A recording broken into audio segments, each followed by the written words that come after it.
Hello, folks. Trucking with Rusty here. Thought we'd get a little going from Clovis to Alamogordo,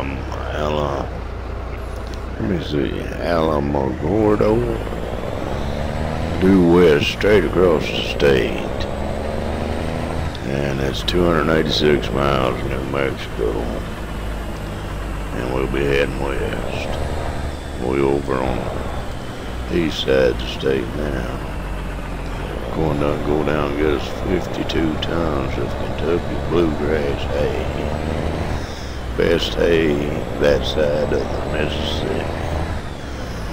Must have hauled it out here to get the horses to treat out here in this desert land. So we're gonna go pick it up and take it on back to the east a little bit. Take it on out to the west a little and give those horses a treat like they ain't never had. That's right, Rusty. We'll give them something they get hooked on. Them horses be walking to get that bluegrass hay. Driving the Volvo VNL 670 again. I'll quit driving it maybe after this video. I just like the physics on it and the sound of it. I think it's a great sounding truck, and I love the physics, the way they work on it. They work better on it than they do any truck. But that's what we're doing. That's the way it's gonna go, the way the ball bounces, all that kind of stuff. Yeah, we got it, Rusty, we got it. I'm just glad to be here in New Mexico after all this time. Looks like their hamburger joint sign fell down, but I'm sure that's on purpose there to get you a hot burger. I guess that's the nickname for Whataburger. They have a place called Whataburger. There's none of them in Kentucky though. I just saw them when I was riding my motorcycle in other states. They seen a big sign said Whataburger, and I had to stop there and eat. Like everything but that little old castle, whatever it's called. White Castle. Oh, I don't like that much at all. A lot of people loves it. Drive-through line at White Castle is always full. Man, you go in there and get a little old burger with look like it ain't even been cooked with onions. A few onions thrown on top of it. Take 6 of them to make one burger. That's not no treat for me. But I know a lot of people like White Castle.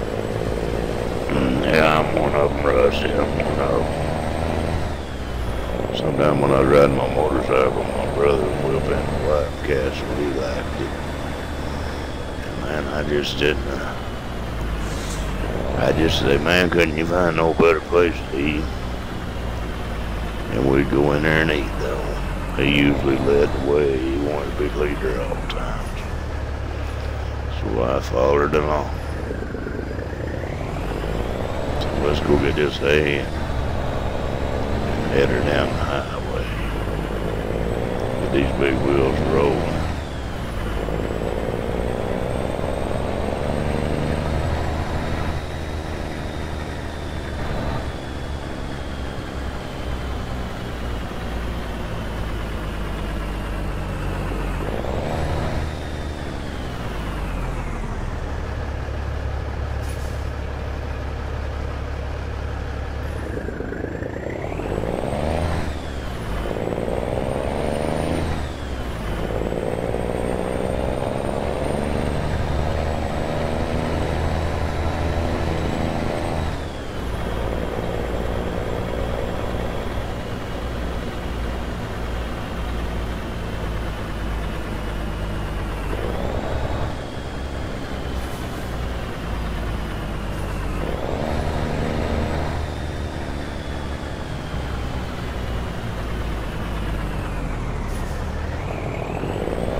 one big business there, Rusty. Had one hell of a big parking lot there.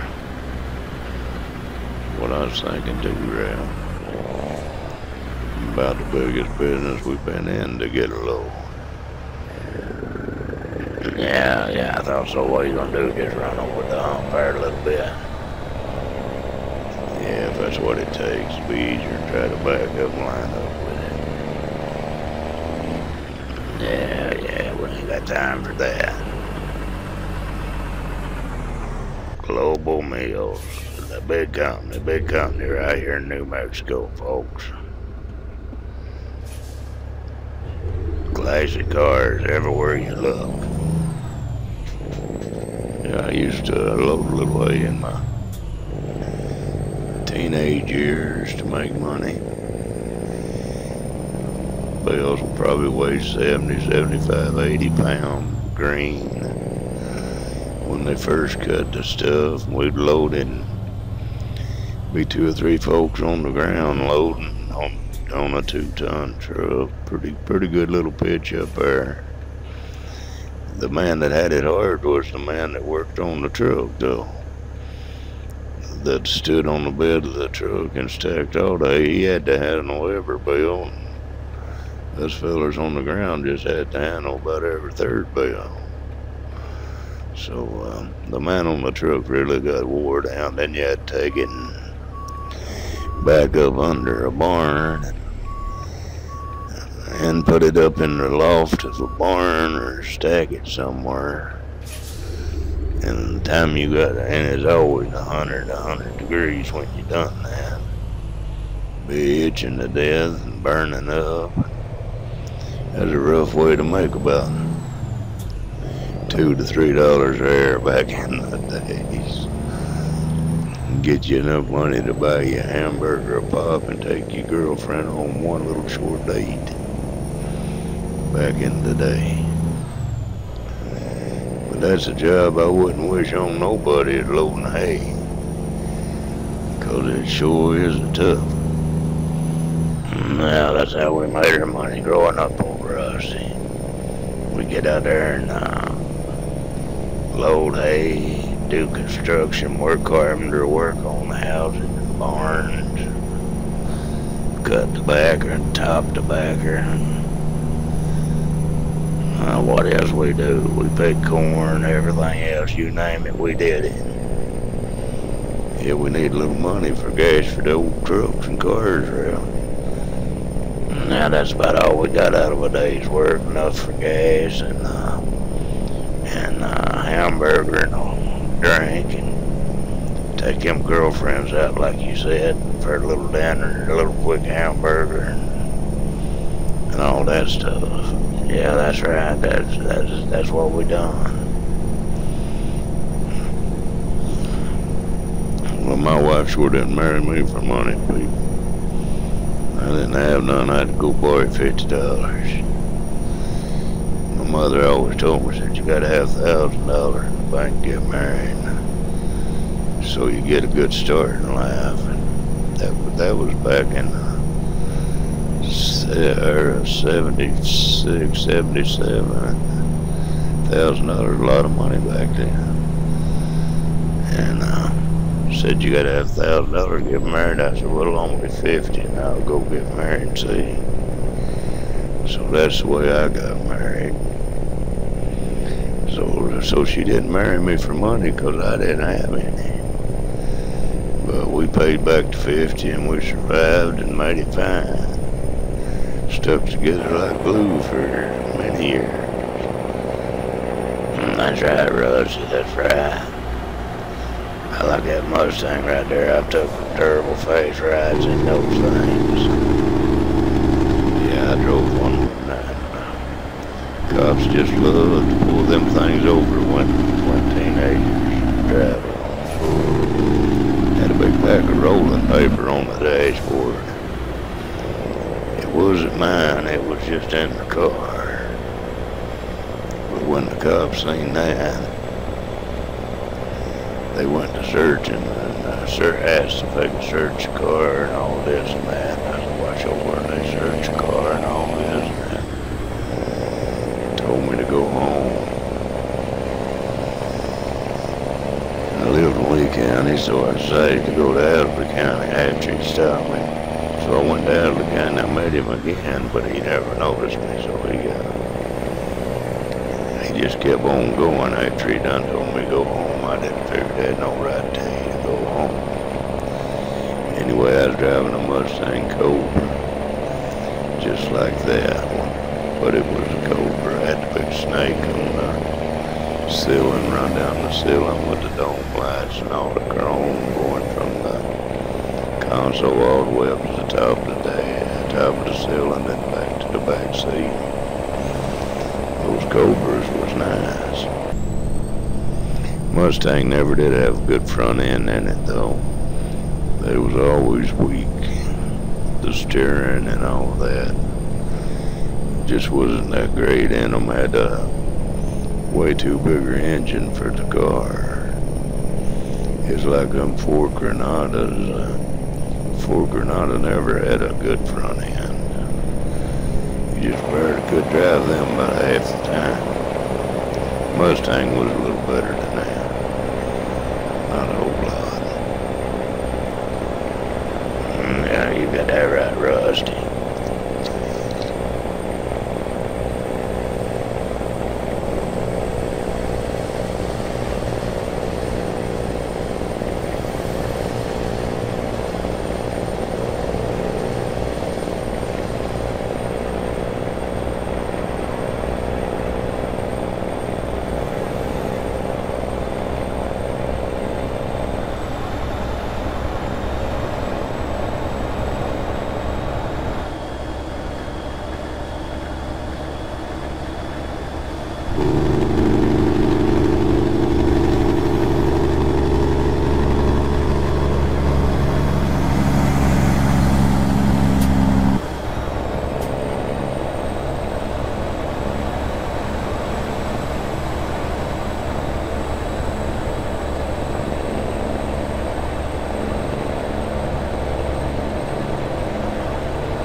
flatland out in here, Rusty?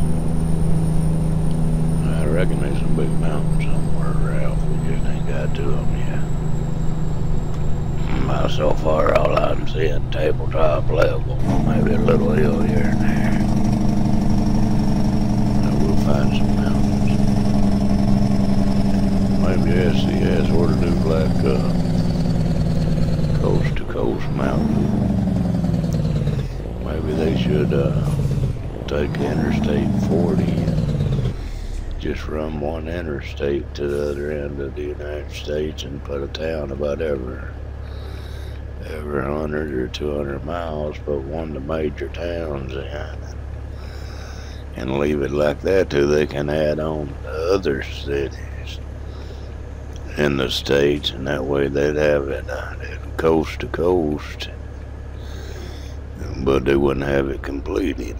So you could just run, you could run the major interstates like 40 and whatever else it is that runs east and west. You can run through Tennessee and all those places where the mountains are. Sound like a good idea to me. I don't know if they'd ever do it, but it sound like a good idea to me. I'd like to see them do something like that. That'd take them forever too, though. I don't think they'd try Texas next. Texas is huge. I guess they'll go north. I don't know, though. We'll have to wait and see, I guess. Yeah, that's what we've always had to do with them, Rusty. Just wait and see what they're going to do. But they have made some good improvements in this. I like that special events and stuff parked in the road here and there. That's pretty nice. You could even crank the level up on that to have you more special events. Or less, however you feel about it. Well, by George, look over there, Rusty. I see a little mountain. That's a pretty good sized mountain, Ralph. Nah, it's alright. It ain't nothing compared to back home.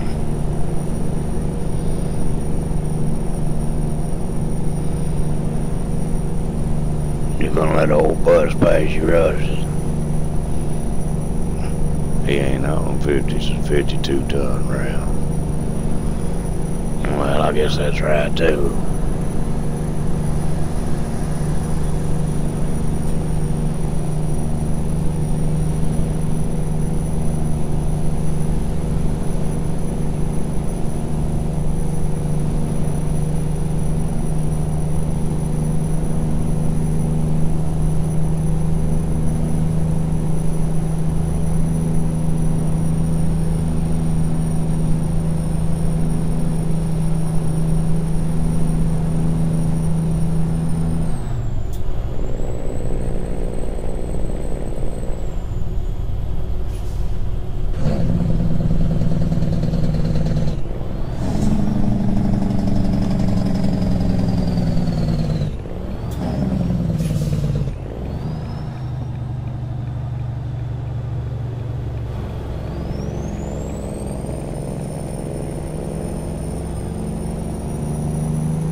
Got MHA Pro map in here with this. Everything's working fine, so I guess it's all alright. I guess everything's alright with it connecting to this, because it ain't crashing. So I guess we're alright there. I was checking the antenna out on top of that house. I had a TV antenna up there. I was in the ham radio forever. Amateur radio, got a license, extra class, the highest license you can get in. And anyway, I got a tower out here behind the house, 60 feet high with antennas all over it. Got some antennas 20-some feet long up there. I don't know what I think. I got what they call a twin set of antennas match each other, B52s or something that they call. Maybe that ain't what it is. I have to think about it a minute. But anyway, got them. Then I got a long antenna. It must be 25, 30 feet long. Got one on top. I got a TV antenna, 2 or 3 other antennas. Looks like an antenna farm out there where I talked on those AM radios for so long. I never did talk on them though. I run Morse code all the time. I didn't like talking on them much. I'd rather run Morse code. It was fun. Got up to where I could run about 30 some words a minute. It was pretty fast, and I could copy without writing anything down. That's when you start getting better at it. You first start, it sounds like a dit and a da or something like that, or a beep beep, and then all of a sudden you hear a A. Then after a while you keep listening, you get all the alphabet down and numbers. Then the faster it gets, you get to where you don't hear the A no more, you hear the words. But it takes a lot of practice to get there. But then you can quit writing stuff down. When I first started doing Morse code, I had to write down what I wanted to say on a paper. Then I could send it. I was too busy concentrating on how to send the letters to remember the words that you were sending. So I had to write down what I wanted to send before I sent it. You had to write down type radio you had, how much power you're running, and all that good kind of stuff, and your location and all that. And I had to write down all that stuff until I got used to sending Morse code. Then I didn't have to write down anything. When I first started, I had to write down everything that people sent. When I was copying, I had to write down everything they sent so I could put it all together, the letters I missed and stuff, and see what they said. But after a while, it all started sounding like words, and you didn't have to write down anything no more, unless you was taking a message to pass on somewhere else.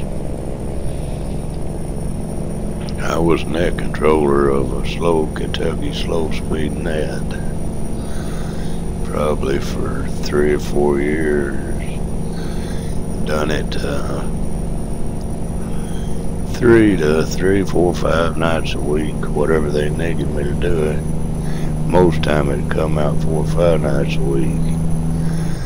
I was net control. People checked in from all over the country, and you'd welcome them and all this and that. And if they had any message they called traffic they wanted to send to somebody else, you would take that message and you'd take it up to the Kentucky high-speed net and pass it on.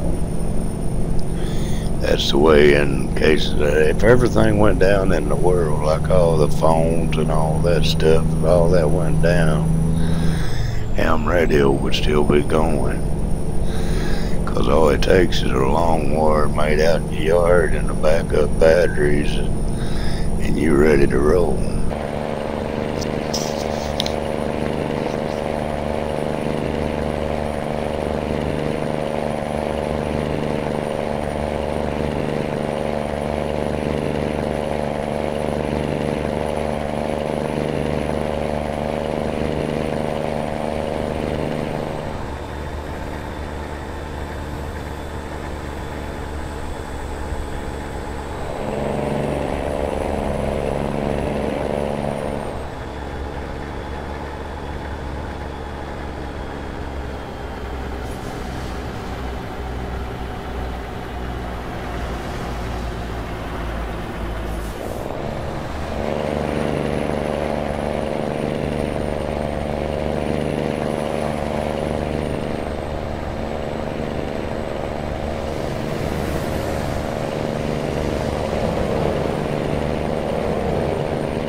guys off-road 1 minute. What do? You pass up the turning place there. Don't worry about it, Ralph. We want to take a scenic route around town anyway. Look the place over. Yeah, use that for an excuse. Why don't you just come right out and say I missed it? Well, I didn't miss it, Ralph. But we can look the place over, though. Yeah, it'd been a lot quicker if you could just stop and got this load over with. Instead of just joyriding. You'll be alright, or you'll be joyriding with somebody else. No can do, Rusty, no can do. Got a contract. I'm staying right here pestering you. Oh boy, Ralph.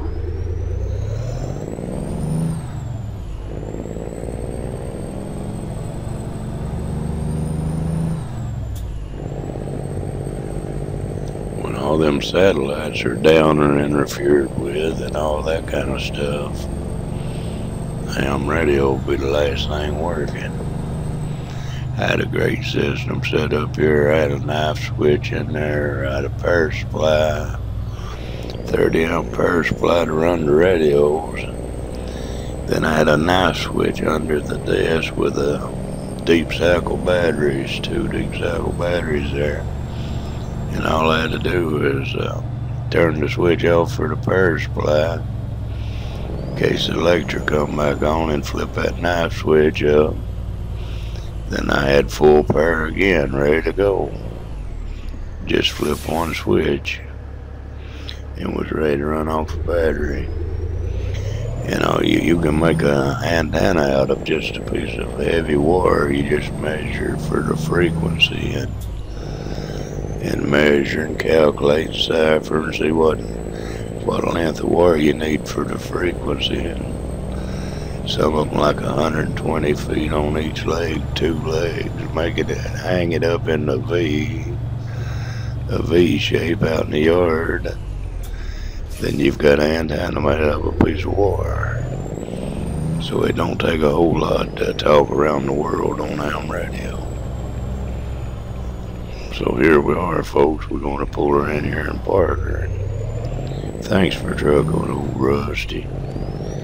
Old Rusty. I think that'd be a good name for a channel. Just plain old Rusty or something like that. Thanks, folks. We'll see you again on the next trip. That's right, by George. We'll be back. We're out of here.